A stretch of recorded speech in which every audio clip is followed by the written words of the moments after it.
និទានរឿងខ្មោចបំពេកូនរន្ធត់រឿងខ្មោចខ្នាញ់ចិត្តក្នុងភូមិនៅភូមិមួយឆ្ងាយក្នុងតំបន់ជនបទដែលមានព្រៃភ្នំជិតខាងមានគ្រួសារមួយរស់នៅក្នុងផ្ទះឈើសាមញ្ញមានម្ដាយម្នាក់ឈ្មោះម៉ែសារឿននិងកូនក្មេងស្រីតូចម្នាក់ឈ្មោះស្រីនីតាប៉ុន្តែម្ដាយនាងគឺជាស្ត្រីមិនសូវធម្មតាយប់តែងតែបាត់ទៅខាងក្រៅមិនប្រាប់អ្នកណាឡើយពេលថ្ងៃនោះមកដល់អ្នកភូមិចាប់ផ្ដើមសង្កេតឃើញរឿងចម្លែកស្ត្រីសង្ស័យថាម៉ែសារឿនអាចជាខ្មោចបំពេកូនតែគេមិនអាចបញ្ជាក់បានទេរហូតមួយយប់ស្រីនីតាបើកបង្អួចមើលក៏ឃើញម៉ែរបស់នាងកំពុងជំរះសាច់ជាមួយភ្នែកក្រហមហើយញឹមដូចមនុស្សមិនមានជីវិតនាងខ្លាចជាខ្លាំងទៅប្រាប់អ្នកភូមិជាច្រើនបានមកជួយនិងធ្វើបុណ្យធំដើម្បីផ្ដាច់ខ្មោចម្ដាយនាងតែយប់នោះខ្មោចម៉ែសារឿនបានបំពេកូនរបស់ខ្លួនពេញលេញហើយបាត់ខ្យល់ពីនោះទៅអ្នកភូមិគេឃើញតែពេលព្រឹកមានឈាមជ្រាបពីគ្រែកូនក្មេងស្រីបានស្លាប់បាត់បង់សាច់សល់តែឆ្អឹងព្រោះវាជាខ្មោចដែលបំពេប្រពៃណីមិនចង់ឲ្យកូនគេឆ្ងាយទៅពីខ្លួនសពនាងត្រូវបានបូជាដោយអ្នកភូមិហើយឃ្លានរឿងនេះបានក្លាយជារឿងភ័យរន្ធត់មួយរបស់ភូមិនោះនិទានរឿងខ្មោចបំពេកូនភាគ2បន្ទាប់ពីអាតកំបាំងភាគដំបូងដែលបង្រៀនអំពីកំឡោះឈ្មោះវីរៈបានជួបប្រទះនឹងខ្មោចម្ដាយដែលបំពេកូននៅពេលយប់ជិតស្ដប់ភាគទី2សំឡេងរំលងផ្លូវវីរៈបន្ទាប់ពីជួយសង្គ្រោះទារកតិចតួចម្នាក់នោះឲ្យអ្នកភូមិមិនទាន់អាចដេកបានស្រួលនោះឡើយគាត់គិតទៅថាតើខ្មោចម្ដាយនោះមកពីណាហេតុអ្វីបានជាចាំបំពេលើផ្លូវស្ងាត់នៅព្រៃជ្រៅយប់នោះដែរខណៈពេលគាត់កំពុងដេកស្រាប់តែបានឮសំឡេងទារកយំស្រែកមួយទៀត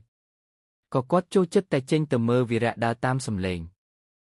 រហូតទៅដល់ផ្លូវតូចជិតព្រៃដែលគាត់បានជួបខ្មោចម្ដាយនោះមុន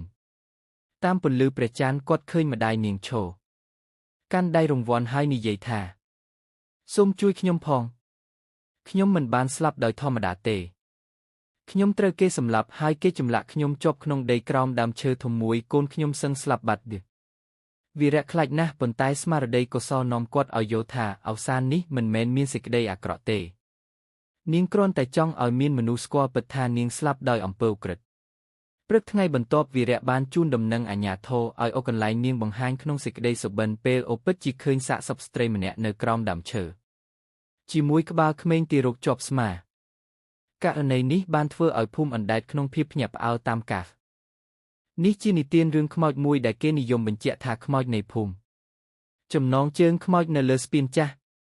មានភូមិមួយឈ្មោះថាកភូមិព្រៃអន្តរៈដែលស្ថិតនៅជាប់ព្រៃនិងមានស្ពានចាស់ឆ្លងលើទន្លេអ្នកចាស់និយាយថានៅពេលព្រះអាទិត្យលិចទៅហើយមិនគួរប៉ុនប៉ងឆ្លងស្ពាននោះឡើយព្រោះមានខ្មោចស្រីម្នាក់រំពេរងចាំមនុស្សឆ្លង10រាត្រី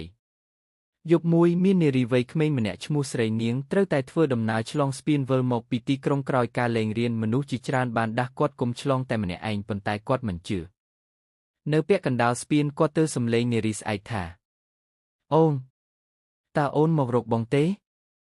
ស្រីនាងដើរទៅមុខបន្តបែកបាក់ដោយគិតថាជាសំឡេងខ្យល់តែស្រាប់តែមានដៃត្រជាក់លេបកកខ្លួនរបស់គាត់កំពុងតែត្រូវខ្មោចនាំចុះទន្លេ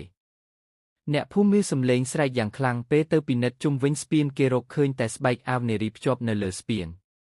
ខណៈដែលរាងមនុស្សមួយត្រូវគេឃើញនៅលើទឹកដូចជាកំពុងញឹមសូមពុកម៉ែបងប្អូនជួយចុច Subscribe YouTube ខ្ញុំម្នាក់មួយផងដើម្បីបានវីដេអូថ្មីពីខ្ញុំផលិតវីដេអូផងសូមអរគុណច្រើនជូនពរ